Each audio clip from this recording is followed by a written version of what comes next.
White discharge అవ్వడం వల్ల ఏమన్నా ప్రాబ్లం ఉంటుందా? దాన్ని ఎలా గుర్తించాలనేది ఒకసారి చూద్దాం.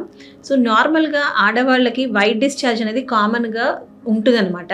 సో, కొన్ని సందర్భాల్లో అంటే ఎగ్ రిలీజ్ అయ్యే టైంలో లేదా పీరియడ్ ముందు అలా కొంతవరకు వైట్ డిశ్చార్జ్ అనేది కామన్‌గా చూస్తూ ఉంటాం.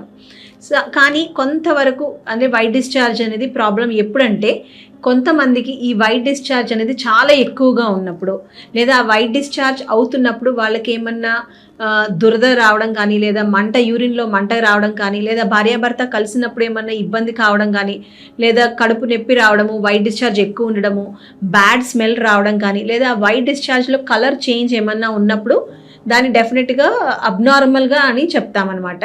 సో, డెఫినెట్లీ ఈ మార్పులు ఉన్నప్పుడు వాళ్ళు డెఫినెట్లీ కన్సల్టేషన్ అనేది తీసుకోవాలి. ఎందుకంటే ఈ వైట్ డిశ్చార్జ్ అనేది ఏదైతే ఉంటే ఎక్కువ ఉన్నప్పుడు లేదా మనం చెప్పుకున్నవి ఏమన్నా సైన్స్ సిమ్టమ్స్ కానీ ఉన్నప్పుడు అది అబ్నార్మల్. సో, అది ఏమన్నా ఇన్ఫెక్షన్ వల్ల అయి ఉండొచ్చు. అంటే బ్యాక్టీరియల్ ఇన్ఫెక్షన్ కానీ లేదా ఫంగల్ ఇన్ఫెక్షన్స్ కానీ ఏదైనా అయి ఉండొచ్చు.